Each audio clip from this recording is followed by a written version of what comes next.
Hi hello എല്ലാവർക്കും പുതിയൊരു വീഡിയോയിലേക്ക് സ്വാഗതം. അപ്പം മുണ്ടക്കൈ ചൂരൽമല പ്രദേശത്ത് ആ ഒരു ദുരന്തം നടന്നതിന് അവിടെ സൈന്യത്തെ ആയാലും എല്ലാത്തിനെയും രക്ഷാപ്രവർത്തകരെ ആയാലും സപ്പോർട്ട് ചെയ്യുന്നതിന് വേണ്ടി മോഹൻലാൽ അവിടെ വന്നിട്ടുണ്ടായിരുന്നു. അപ്പം യൂണിഫോം ഇട്ട് വന്ന മോഹൻലാലിനെ കൃത്യമായിട്ട് നമ്മുടെ യൂട്യൂബറായിട്ടുള്ള ചെകുത്താൻ വ്യക്തിപരമായിട്ടും അല്ലാതെ അധിക്ഷേപിച്ചുകൊണ്ടൊരു വീഡിയോ ഇട്ടിട്ടുണ്ടായിരുന്നു. അതിൻ്റെ തക്കതായിട്ടുള്ള ഫലം അദ്ദേഹത്തിന് കിട്ടിയിട്ടുണ്ട്. അതായത് പോലീസ് അദ്ദേഹത്തിനെ പൊക്കിയിട്ടുണ്ട്. അപ്പം ഇതെന്തെന്ന് ചോദിച്ചു കഴിഞ്ഞാൽ ഒരുപാട് നാളുകളായിട്ട് മോഹൻലാൽ എന്ന് പറയുന്ന ഒരു വ്യക്തിയെ വ്യക്തിപരമായിട്ട് അധിക്ഷേപിച്ചുകൊണ്ട് ഇയാൾ ഒരുപാട് വീഡിയോസ് ഇടുന്നുണ്ടായിരുന്നു.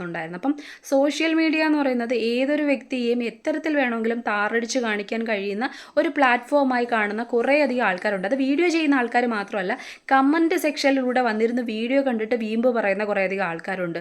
നമുക്ക് സഭ്യമായിട്ടുള്ള ഭാഷയിൽ സംസാരിക്കാം, അസഭ്യമായിട്ടുള്ള ഭാഷയിൽ സംസാരിക്കാം.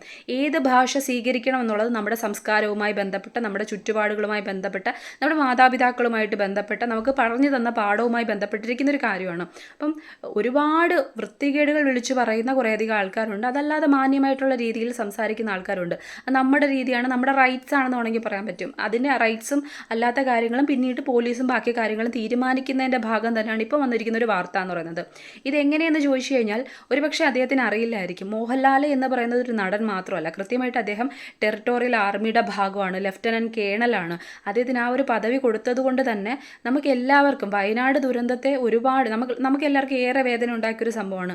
ഒരുപാട് പേർക്ക് അവിടെ ചെന്ന് എന്തെങ്കിലുമൊക്കെ പ്രവർത്തനം ചെയ്യണം, സഹായിക്കണം, നേരിട്ട് കാണണം എന്ന് ആഗ്രഹിച്ചാൽ പോലും നടക്കാത്തൊരു സ്ഥലമാണ്. കാരണം അവിടെ സന്നദ്ധ പ്രവർത്തകരായിട്ട് നിൽക്കുന്ന ആൾക്കാർക്ക് ചിലർക്ക് മാത്രമേ ആ പ്രദേശത്തേക്ക് പ്രവേശിക്കാനുള്ള അനുമതിയുള്ളൂ. അപ്പോൾ അത്തരത്തിലൊരു പ്രദേശത്തേക്ക് പോകാനുള്ള ഒരു ഈ പറയുന്ന ഭാഗ്യം എന്ന് തന്നെ പറയാം, അത് കിട്ടിയ വ്യക്തിയാണ് മോഹൻലാൽ എന്ന് പറയുന്നത്. അതൊരു നടൻ എന്നുള്ള രീതിക്കല്ല അദ്ദേഹത്തിന് കിട്ടിയുള്ളൂ. അദ്ദേഹം ലെഫ്റ്റനൻറ്റ് കേണൽ ആയതുകൊണ്ട് മാത്രം കിട്ടിയൊരു ചാൻസ് തന്നെയാണ്. അത് നമുക്കൊന്നും കിട്ടാത്തൊരു കാര്യമാണ്. അപ്പം അത് മാത്രമല്ല, അദ്ദേഹം ഈ പബ്ലിസിറ്റിക്ക് വേണ്ടിയിട്ടാണ് ഇത്തരത്തിലുള്ള കാര്യങ്ങൾ ചെയ്യുന്നതെന്ന് പറഞ്ഞു കഴിഞ്ഞാൽ മോഹൻലാലിന് ഒരു പബ്ലിസിറ്റിയുടെ ആവശ്യമുണ്ടോ എന്ന് നമ്മൾ കൊച്ചു കുട്ടിയോട് പോലും ചോദിച്ചാൽ ലാലേട്ടൻ തന്നെ മറുപടി പറയും. അപ്പം ഇത്രയും 40 വർഷത്തിലേറെ ആയിട്ടുള്ള അദ്ദേഹത്തിൻ്റെ അഭിനയ ആ ഒരു സബരിയ എന്ന് പറയുന്നത് കൊണ്ട് തന്നെ നമ്മുടെ മലയാളികളുടെ അല്ല, ഇന്ത്യക്കാരുടെ മനസ്സിലാകെ തന്നെ ലാലേട്ടൻ അല്ലെങ്കിൽ മോഹൻലാൽ എന്ന് പറയുന്ന നടൻ നഖം പോലും വെച്ച് ഈ പറയുന്ന അഭിനയിക്കുന്ന വ്യക്തിയാണ്. നമുക്കറിയാം, വാനപ്രസ്ഥം പോലുള്ള സിനിമയൊക്കെ ഉദാഹരണമായിട്ട് എടുത്താൽ പറ്റും. ഇപ്പം എല്ലാവർക്കും കഴിയുന്നല്ല, കഥകളി പോലുള്ള ആ വേഷത്തെ ഈ പറയുന്ന ഒരു കല അല്ലെങ്കിൽ അത് പഠിച്ച് അല്ലെങ്കിൽ മനസ്സിലാക്കി കൃത്യമായിട്ട് ഒരു സിനിമയിലൂടെ ആയാൽ പോലും കുറച്ച് നേരത്തേക്ക് ആയാൽ പോലും ആ ഒരു വേഷം കെട്ടി നിന്ന് ആടുക എന്ന് പറയുന്നത് അങ്ങനെ എല്ലാവർക്കും കഴിയുന്നൊരു കാര്യമല്ല. അത് കഥകളിയെ കൃത്യമായിട്ട് മനസ്സിലാക്കിയ ഒരു വ്യക്തിക്ക് മാത്രമേ മനസ്സിലാവൂ. അത് ഈ ചേഷ്ടകൾ കൊണ്ടായാലും ആംഗികവും വാചികവുമായിട്ടുള്ള ഓരോ അഭിനയ രീതികൾ കൊണ്ടായാലും അത് പഠിച്ചവർക്ക് മാത്രം മനസ്സിലാവുന്നതാണ്. നമ്മുടെ ക്ലാസിക്കൽ ഡാൻസ് ആയാലും മറ്റ് ഡാൻസുകളായാലും അതിൽ നിന്ന് ഒരുപാട് വ്യത്യസ്തമായിട്ടുള്ളൊരു മേഖലയാണ് ഈ പറയുന്ന കഥകളി പോലുള്ളൊരു മേഖല എന്ന് പറയുന്നത്. അതിൻ്റെ ഭാഷാരീതി അല്ലെങ്കിൽ അതിൻ്റെ ആംഗ്യ പ്രകടനങ്ങൾ അത് കണ്ടു കഴിഞ്ഞാൽ അതിന് പ്രത്യേക ഒരു ഭാഷയുണ്ട്. അത് പഠിച്ച് മനസ്സിലാക്കിയവർക്ക് മാത്രമേ അഭിനയിക്കാൻ പറ്റൂ. അത് മാത്രമല്ല, ആ വേഷവിധാനത്തെ കൈകാര്യം ചെയ്യാൻ ഇത്ര നേരം കെട്ടി ആടുക എന്നൊക്കെ പറയുന്നത് വലിയൊരു കാര്യമാണ്. അതെല്ലാം ചെയ്ത് അതായത് അഭിനയത്തെ കൃത്യമായിട്ട് ഒരു ഇഷ്ടം പോലെ തോളിലേറ്റി കൊണ്ടു നടക്കുന്ന ഒരു വ്യക്തിയാണ്. അപ്പോൾ ആ ഒരു മനുഷ്യൻ ഈ ഒരു കാര്യം ചെയ്തിട്ട് വേണ്ട പബ്ലിസിറ്റി നേടാനെന്ന് പറയുന്നത്. ആ മനുഷ്യൻ അല്ലാതെ തന്നെ ഇത്രയും വർഷം കൊണ്ട് നല്ല രീതിക്ക് പേരെടുത്തൊരു വ്യക്തിയാണ്. പിന്നെ അദ്ദേഹം തന്നെ വന്ന് പറഞ്ഞിട്ടുണ്ടായിരുന്നു, എൻ്റെ ജീവിതത്തിൻ്റെ 3/4 ഭാഗവും ഞാൻ ജീവിച്ചു കഴിഞ്ഞു, ഇനി എനിക്ക് എന്നെക്കുറിച്ച് പറയുന്ന ബാക്കി കാര്യങ്ങൾ ഞാൻ ബോധറാവേണ്ട കാര്യമില്ല. അത് അദ്ദേഹം തന്നെ പറഞ്ഞ കാര്യമാണ്. പക്ഷേ അദ്ദേഹത്തിന് കൃത്യമായിട്ട് ഇവിടെ വന്നിട്ട് ഈ പറയുന്ന ഒരു 3 കോടി രൂപ അദ്ദേഹവും ഈ മേജർ രവിയും ചേർന്നുള്ള വിശ്വശാന്തി ഫൗണ്ടേഷൻ്റെ ഭാഗമായിട്ട് പുനരധിവാസ പാക്കേജിന് വേണ്ടി ഒരു 3 കോടി രൂപ മാത്രമല്ല, ഇനിയും എന്തെങ്കിലും ആവശ്യമുണ്ടെങ്കിൽ ഞാനത് നൽകാമെന്ന് പറയുന്ന ആ ഒരു പ്രവൃത്തി സത്യത്തിൽ നമ്മൾ ഓരോ മലയാളിയും ഈ ഒരു ദുരന്തത്തെ നമ്മുടെ ദുരന്തമായിട്ട് കാണുന്ന അല്ലെങ്കിൽ നമ്മുടെ ഒരു വേദനയായിട്ട് നമ്മുടെ കൂടപ്പിറപ്പുകൾക്ക് പറ്റിയതായിട്ട് കരുതുന്ന ഏതൊരു വ്യക്തിയും അതിനെ സപ്പോർട്ട് ചെയ്യുള്ളൂ. അതിന് ജാതിയോ മതമോ അല്ലെങ്കിൽ രാഷ്ട്രീയമോ ഒന്നും കണക്കാക്കേണ്ട കാര്യമില്ല. നമ്മൾ ഒറ്റക്കെട്ടായിട്ട് നിന്നുകൊണ്ട് അതിനെ വരവേൽക്കുക അല്ലെങ്കിൽ സ്വീകരിക്കുകയാണ് ചെയ്തിട്ടുള്ളത്. ആ ഒരു കാര്യത്തെ പോലും ഈ നെഗറ്റീവ് അടിക്കുന്ന ആൾക്കാരെ എന്താണ് മനുഷ്യനൊന്നും പറയാൻ പറ്റില്ല. ഇനി ഇതിന് കൃത്യമായിട്ട് തക്കതായിട്ടുള്ള മറുപടി കൊടുത്തുകൊണ്ട് തന്നെ ഞാൻ കഴിഞ്ഞ ദിവസം ഒരു വീഡിയോ ഇട്ടിട്ടുണ്ടായിരുന്നു. അതായത് നമ്മുടെ കേന്ദ്ര സർക്കാർ ഒരു പുതിയ നിയമം കൊണ്ടുവരാൻ പോവുകയാണ്. കാരണം ഏതൊരു മാധ്യമത്തിനായാലും പോർട്ടലുകൾക്കായാലും വെബ്സൈറ്റുകൾക്കായാലും യൂട്യൂബ് ആയാലും ഫേസ്ബുക്ക് ആയാലും ഇൻസ്റ്റഗ്രാം ആയാലും എക്സ് ആയാലും ഒരാളെ അല്ലെങ്കിൽ ഏതൊരു വ്യക്തിയെയായാലും ഈ സമകാലിക വിഷയങ്ങളെയായാലും എടുത്ത് വീഡിയോ ചെയ്യുമ്പം അതിന് കൃത്യമായിട്ട് സെൻസസ് ഏർപ്പെടുത്താൻ പോവുകയാണ് എന്നൊരു നിയമം പുതിയതായിട്ട് കൊണ്ടുവരാൻ പോവുകയാണ്. അതുകൊണ്ട് തന്നെ ഇത്തരത്തിലുള്ള വാർത്തകളെല്ലാം ഇനി നിൽക്കുക തന്നെ ചെയ്യും സ്വാഭാവികമായിട്ടും. അങ്ങനെ ഒരു നിയമം എന്നാണോ പ്രാബല്യത്തിൽ വരുന്നത് അത് തൊട്ട്. പിന്നീട് അത്തരത്തിലുള്ള വീഡിയോകൾ ചെയ്യുന്നവർക്ക് കൃത്യമായിട്ട് എന്തായാലും ഇത്ര വർഷത്തേക്ക് ജയിൽവാസം അങ്ങനെയുള്ള കാര്യങ്ങളായിരിക്കും ഉണ്ടാവുക എന്ന് പറയുന്നത്. അപ്പം അതുകൊണ്ട് തന്നെ ഈ ഒരു രീതി നിൽക്കുക തന്നെ ചെയ്യും. അതിന് മുന്നുള്ളൊരു രീതിയായിരിക്കും ഒരുപക്ഷെ ഇപ്പം ഈ പോലീസ് കേസ് ബാക്കി കാര്യങ്ങളൊക്കെ. അതുകൊണ്ട് തന്നെ നമുക്കറിയാവുന്ന കാര്യമാണ് ഈ പറയുന്ന ചൂരൽമലയിൽ കടന്ന ദുരന്തത്തിൽ ആ സ്ത്രീകളെ വൃത്തികേടുകൾ പറഞ്ഞിട്ടുള്ള ആൾക്കാരെ ഈ പറയുന്ന നമ്മുടെ സമൂഹത്തിലുള്ള സഹോദരന്മാർ തന്നെ ചേർന്നിട്ട് കൃത്യമായിട്ടുള്ള മറുപടി കൊടുത്തു തുടങ്ങിയിട്ട് നമ്മൾ കണ്ടതാണ്. ഫേസ്ബുക്കിലായാലും ചന്ദ്രനെന്ന് തോന്നുന്ന മറ്റുള്ള ആളെ ഈ പറയുന്ന കയറി വെട്ടിപ്പരിക്കേൽക്കുക ആയുധങ്ങൾ എടുക്കുക എന്ന് പറയുന്നത് എല്ലാത്തിനെയും പ്രോത്സാഹിപ്പിക്കുന്നില്ലെങ്കിൽ പോലും കിട്ടേണ്ടത് കിട്ടിക്കഴിഞ്ഞാൽ ഏത് കുട്ടനും പഠിക്കും എന്ന് പറയുന്ന പോലെ അത് കിട്ടേണ്ടുള്ളത് തന്നെയായിരുന്നു. അപ്പോൾ അങ്ങനെ കുറേ കാര്യങ്ങൾ നടക്കുന്നുണ്ട്.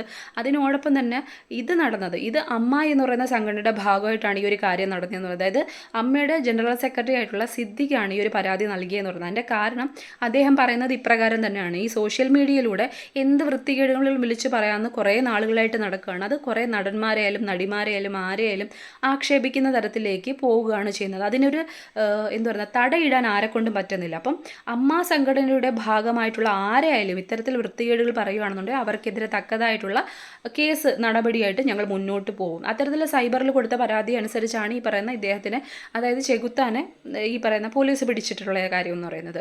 അപ്പോൾ എന്തായാലും ഇനി മനസ്സിലാക്കേണ്ട കാര്യം എന്ന് പറയുന്നത്, ഒരു യൂട്യൂബർ ആയതുകൊണ്ട് ഞാനടക്കമുള്ള എൻ്റെ ഈ പറയുന്ന ഈ ഒരു മേഖലയിലുള്ള എല്ലാ സുഹൃത്തുക്കൾക്കായാലും എല്ലാവരും മനസ്സിലാക്കേണ്ട കാര്യം, എനിക്ക് മനസ്സിലാവാത്തൊരു കാര്യം എന്ന് പറയുന്നത്, ഒരു തരത്തിലുള്ള റിയാക്ഷൻ വീഡിയോസും ചെയ്യരുതെന്നാണോ അതോ ഈ വൃത്തികേടുകൾ വിളിച്ചു പറയരുതെന്നാണോ അതോ ഇനി നെഗറ്റീവ് വശങ്ങൾ, അതായത് തെറ്റ് ചെയ്താൽ പോലും ഇനി നെഗറ്റീവ് പറയരുതെന്നാണോ എന്നുള്ളത് മാത്രമാണ് എനിക്കൊരു കൺഫ്യൂഷനായിട്ട് നിൽക്കുന്നത്. ഇത് മൊത്തത്തിൽ ബാൻ ചെയ്യുവാണോ അതൊന്നും എനിക്ക് അറിയാൻ പറ്റുന്നില്ല. പക്ഷേ എന്തായാലും ഇങ്ങനെയാണ്, സമകാലിക വിഷയങ്ങളെ എടുത്ത് ചെയ്യുന്ന സമയത്ത് അതിനൊരു സെൻസസ് ഏർപ്പെടുത്തിയതിന് ശേഷം മാത്രമേ പ്രസിദ്ധീകരണത്തിന് വിധേയമാകാൻ പറ്റുള്ളൂ എന്നൊരു നിയമമാണ് വരുന്നത്. അതുകൊണ്ട് തന്നെ ഒരുപക്ഷെ ഈ റിയാക്ഷൻ വീഡിയോസ് എന്ന് പറയുന്ന യൂട്യൂബിൽ അല്ലെങ്കിൽ ഫേസ്ബുക്കിൽ എല്ലാത്തിലും നിലനിൽക്കുന്ന ഈ ഒരു സംഭവം തന്നെ ഇതോടെ ചിലപ്പോൾ നിർത്തലാക്കാനായിരിക്കും പോകുക. അങ്ങനെയാണെന്നുണ്ടെങ്കിൽ കുറേ ആൾക്കാരുടെ ഈ പറയുന്ന നല്ല സുഭിക്ഷമായിട്ടുള്ള രീതിയിലുള്ള കഞ്ഞികുടിയും വൃത്തികേടുകൾ പറഞ്ഞിട്ടുള്ള ഒരു എന്താ പറയുന്നത് ഒരു രോഞ്ചാമിഫിക്കേഷനൊക്കെ ഉണ്ടല്ലോ, കൃത്യമായിട്ട് പറഞ്ഞു കഴിഞ്ഞാൽ ഒരു പുളകം കൊള്ളലുണ്ടല്ലോ, അതൊക്കെ നിൽക്കാനുള്ള ചാൻസ് ഉണ്ട്. പിന്നെ ഈ പറയുന്ന ഒരുപക്ഷെ ഒറ്റക്കെട്ടായിട്ട് നിൽക്കുന്ന കുറേയധികം ആൾക്കാർ, പക്ഷേ എന്തെങ്കിലും ഒരു ഇഷ്യൂസ് വരുമ്പോൾ റീച്ചിന് വേണ്ടിയിട്ട് കൂടെ നിൽക്കുന്ന സഹോദരങ്ങളെ പോലും കുതുകാൽ വെട്ടുന്ന കുറേയധികം ഐറ്റംസ് ഉണ്ട്. അപ്പോൾ അങ്ങനെയുള്ള ആൾക്കാർക്കൊക്കെ നല്ലൊരു തിരിച്ചടിയായിരിക്കും. അതുകൊണ്ട് തന്നെ ഇനി ഒരുപക്ഷെ വീഡിയോസ് എല്ലാം വേറൊരു തരത്തിലേക്ക് മാറ്റുന്നതായിരിക്കാം. ഇങ്ങനൊരു നിയമം കൊണ്ടുവരുന്ന സത്യത്തിൽ ഞാനൊരു യൂട്യൂബറായി തുടങ്ങുന്ന ഒരു വ്യക്തിയാണെങ്കിൽ പോലും എനിക്കേറെ സന്തോഷം കിട്ടുന്നൊരു കാര്യം തന്നെയാണ്. കാരണം മാന്യമായിട്ടുള്ള സഭ്യമായിട്ടുള്ള ഭാഷയിൽ സംസാരിക്കാനാണ് ഞാൻ ഇഷ്ടപ്പെടുന്നത്. അപ്പം ഈ കമൻറ്റുകൾ കൊണ്ട് പോലും വൃത്തികേടിൽ പറയുന്നത് ഞാൻ പലപ്പോഴും ഡിലീറ്റ് ചെയ്യുന്നത്. കാരണം എനിക്കത് ഉൾക്കൊള്ളാൻ പറ്റില്ല. മറുപടി കൊടുത്ത് നമ്മൾ എത്രമാത്രം സഭ്യമായിട്ടുള്ള ഭാഷയിൽ തിരിച്ച് മറുപടി കൊടുത്തു കഴിഞ്ഞാൽ അവർ ഇറിറ്റേറ്റ് ചെയ്ത് എനിക്ക് അങ്ങനത്തെ ഉള്ളത് കണ്ടുകൊണ്ടിരിക്കാൻ പറ്റില്ല. അതുകൊണ്ട് തന്നെ ഞാൻ തന്നെ എൻ്റെ ഹസ്ബൻഡിനോട് പലവട്ടം പറയാറുണ്ട്, ഇതൊന്ന് നിർത്തലാക്കാൻ ഒരു പരിപാടിയില്ല, അല്ലെങ്കിൽ ഈ അക്കൗണ്ടുകൾ കണ്ടുപിടിക്കുക ഒരു പരിപാടിയില്ലേ, ഇതിനെതിരെ എന്തെങ്കിലും പ്രതികരിക്കാൻ പറ്റില്ലേ എന്നുള്ള കാര്യം ചോദിക്കാറുണ്ട്. അപ്പം ഇങ്ങനൊരു കാര്യം വരുന്നത് എനിക്കേറെ സന്തോഷം കിട്ടുന്നൊരു കാര്യം തന്നെയാണ്. പിന്നെ മറ്റൊന്നെന്ന് പറയുന്നത് ഈ പറയുന്ന പക്ഷേ ഒരു നെഗറ്റീവ് വശമായിട്ട് എനിക്ക് തോന്നുന്നത്, എന്ത് വൃത്തികേടുകൾ പറഞ്ഞു കഴിഞ്ഞാലും അതിനെതിരെ പ്രതികരിക്കാൻ പറ്റില്ലല്ലോ എന്നുള്ളത്. അത് ഞാൻ പറഞ്ഞല്ലോ, സഭ്യമാണോ അസഭ്യമാണോ എന്നുള്ളത് നമ്മുടെ കൾച്ചറാണ്, നമ്മുടെ രീതിയാണ്. പിന്നെ ചിലപ്പോൾ ഇത് നിയമപരമായിട്ട് മാത്രം മുന്നോട്ട് കൊണ്ടുപോകുക, ആർക്ക് വേണമെങ്കിലും എന്ത് ചെയ്യുന്ന തരത്തിലേക്ക് മാത്രം പോകുമെന്നൊന്നും എനിക്കറിയത്തില്ല. അപ്പോൾ എന്തായാലും നിയമം കൊണ്ടുവരട്ടെ എന്ന് തന്നെയാണ് ഞാനും ആഗ്രഹിക്കുന്നത്. കാരണം ഇത്തരത്തിൽ എന്ത് വൃത്തികേടുകൾ വന്നിരുന്ന് പറയാമെന്നുള്ളതും എന്ത് വൃത്തികേടുകൾ അതിൽ മാത്രമല്ല, ഒരുപക്ഷെ പൈസ കൊണ്ട് നേടാൻ പറ്റാത്തതായിട്ട്, നിയമത്തെ വിലക്ക് വാങ്ങാൻ പറ്റാത്തതായിട്ടുള്ള രീതിക്ക് തന്നെ നിയമം അത്രയും കർക്കശമായിട്ട് മാറട്ടെ എന്ന് തന്നെയാണ് ഞാൻ പ്രാർത്ഥിക്കുന്നത്. കാരണം കുറേ ആൾക്കാരുകൾ പൈസ വാരി എറിഞ്ഞുകൊണ്ട് കുറേയധികം കാര്യങ്ങൾ അതിപ്പോൾ ഏത് മേഖലയിലായാലും നടക്കുന്നുണ്ട്. അവിടെ പാവപ്പെട്ട ജനങ്ങൾക്ക് അല്ലെങ്കിൽ ഒന്നുമില്ലാത്തവർക്ക് എല്ലാം നഷ്ടപ്പെട്ടു പോകുന്ന ഒരു അവസ്ഥയും നടക്കുന്നുണ്ട്. അപ്പം അതിനെതിരെയൊക്കെ കൃത്യമായിട്ട് നമ്മുടെ സൗദി അറേബ്യയിലൊക്കെ പോലുള്ള നിയമങ്ങൾ കൊണ്ടുവന്ന് ഈ പറയുന്ന പീഡനങ്ങളായാലും ഈ പറയുന്ന കൊലപാതകമായാലും എല്ലാം എല്ലാം തക്കതായിട്ടുള്ളൊരു മറുപടി കിട്ടട്ടെ എന്ന് തന്നെയാണ് പ്രതീക്ഷിക്കുന്നത്. എന്തായാലും ഇനിയുള്ള കാര്യങ്ങൾ അപ്ഡേഷനുകൾ കൃത്യമായിട്ട് ജൂലൈയിലോ മറ്റോ ആണ് ഈ പറയുന്ന ഇത്തരത്തിലൊരു നിയമം പ്രാബല്യത്തിൽ വരുന്നു എന്നുള്ള ആദ്യം ഒരു സംഭവം പുറത്തേക്ക് വന്നത്. പക്ഷേ ജൂലൈയിൽ വന്നിട്ടില്ല. ജൂലൈയിൽ വന്ന നിയമം എന്ന് പറയുന്നത് എന്ന് പറയുന്നത് പുതിയതായിട്ട് ഒരു അപ്ഡേഷൻ അല്ലെങ്കിൽ ഒരു സംഭവം കിട്ടിയതെന്ന് ചോദിച്ചു കഴിഞ്ഞാൽ നമ്മുടെ ഈ സ്വർണത്തിൻ്റെ കാര്യമാണ്. അതായത് ഈ പറയുന്ന വിമാനത്താവളങ്ങൾ വഴിയൊക്കെ നടക്കുന്ന സ്വർണ്ണക്കടത്ത് അതുമായിട്ട് ബന്ധപ്പെട്ട് ഇതിന് മുന്നാണെന്നുണ്ടെങ്കിൽ ജസ്റ്റ് അയാളെ ഒന്ന് പിടിക്കുക, അല്ലെങ്കിൽ ആ ക്യാരിയറിനെ, അങ്ങനെയാണല്ലോ ഈ പറയുന്ന ഈ ഇടപാട് നടത്തുന്ന യഥാർത്ഥ ആൾക്കാർ വെളിയിലും ഏതെങ്കിലും പാവപ്പെട്ട വീട്ടിൽ നിന്ന് തിരിച്ച് വരാൻ പോലും പൈസ ഇല്ലാതെ നിൽക്കുന്ന, അല്ലെങ്കിൽ എന്തെങ്കിലും കാര്യത്തിന് ആവശ്യമായിട്ട് നിൽക്കുന്ന ആ വ്യക്തികൾക്ക് കുറച്ച് പണം മാത്രം കൊടുത്തുകൊണ്ട് ടിക്കറ്റ് എടുത്തുകൊണ്ടാണ് ഇത്തരത്തിലുള്ള കാര്യങ്ങൾ നടക്കുന്നതെന്ന് പറയുന്നത്, സ്വർണ്ണക്കടത്തും മറ്റും നടത്തുന്നതെന്ന് പറയുന്നത്. അങ്ങനെ നടത്തുന്ന സമയത്ത് സ്വാഭാവികമായിട്ടും അവരെ ആ സ്വർണം പിടിച്ചെടുക്കുക, അവരെ അങ്ങ് ജാമ്യത്തിൽ വിടുക, ഇതായിരുന്നു നടന്നിട്ടുള്ളത്. പക്ഷേ പുതിയതായിട്ടുള്ള ആ നിയമപ്രകാരം എന്ന് പറഞ്ഞാൽ പാസ്പോർട്ട് അടക്കം പിടിച്ചു നിർത്താം, പിന്നെ അവരെ തന്നെ ജയിലിലടയ്ക്കുക, പിന്നീട് തിരിച്ചു പോകാൻ പറ്റുമോ എന്നുള്ള കാര്യം തന്നെ സംശയത്തുള്ള നിഴലിൽ നിൽക്കുന്ന ഒരു കാര്യമായിട്ട് ഉള്ളൊരു നിയമമാണ് ജൂലൈയിൽ ആദ്യ വാരത്തിലോ എന്തോ പുതിയതായിട്ട് വന്നിട്ടുള്ളതെന്ന് പറയുന്നത്. അപ്പം ഇത്തരത്തിൽ നിയമങ്ങൾ ഭേദഗതി ചെയ്യപ്പെടട്ടെ എന്ന് തന്നെയാണ്. കാരണം ശക്തമാകണം നിയമം, എന്നാൽ മാത്രമേ ജനങ്ങൾക്ക് പേടിയാവൂ. ഒരുപക്ഷെ 1947 കിട്ടിയ അതുവരെ ആൾക്കാർക്ക് സ്വാതന്ത്ര്യത്തിൻ്റെ വില കൃത്യമായിട്ട് അറിയാമായിരുന്നു. 47 ശേഷം ഇപ്പം ഇവിടെ എത്തിച്ചെല്ലുന്ന സമയത്ത് സമകാലികമായിട്ട് ഇത്തരത്തിൽ ഇന്ന് ഉള്ള ഒരു വർത്തമാന കാലഘട്ടത്തിൽ എത്തി നിൽക്കുന്ന സമയത്ത് സ്വാതന്ത്ര്യത്തിൻ്റെ വില, അല്ലെങ്കിൽ അത് മനസ്സിലാക്കാനുള്ള അറിവ്, വിവരം, വിവേകം മനുഷ്യർക്ക് കുറഞ്ഞു വരുവാണ്. കാരണം അതിൻ്റെ വ്യാപ്തി കൂടിപ്പോയി സ്വാതന്ത്ര്യം കിട്ടിയതിൻ്റെത്. അതുകൊണ്ടായിരിക്കും. അപ്പോൾ എന്തായാലും എല്ലാത്തിനും ഈ പറയുന്ന സ്വാതന്ത്ര്യത്തിൻ്റെ കൂച്ചുവിലങ്ങ് ഇടുക എന്നുള്ളതല്ല, കുറ്റം ചെയ്യുന്നവർക്ക് കൃത്യമായിട്ടുള്ള ശിക്ഷ കിട്ടണം. കിട്ടിക്കഴിഞ്ഞാൽ നമ്മുടെ നിയമം അത്രയും ശക്തമായി കഴിഞ്ഞാൽ മാത്രമേ ഇത്തരത്തിലുള്ള കാര്യങ്ങൾ മാറുള്ളൂ. എവിടെ പോയിരുന്നും ഏത് സഹോദരനെയും സഹോദരിയെയും ഏത് പിഞ്ചു കുഞ്ഞിനെയും ഏത് വയസ്സായ വ്യക്തികളെയും എന്ത് വൃത്തികേടുകളും പറയാനുള്ള ഒരു നാക്ക്, അല്ലെങ്കിൽ ഒരു ധൈര്യം ഒളിച്ചിരുന്ന് പറയുക, വീടിനകത്ത് കയറിയിരുന്ന് ഫോണിലൂടെ വിളിച്ച് പറയുക, അല്ലെങ്കിൽ കമൻറ്റുകളിലൂടെ വിളിച്ച് പറയാം. ഇത് നിർത്തലാകട്ടെ.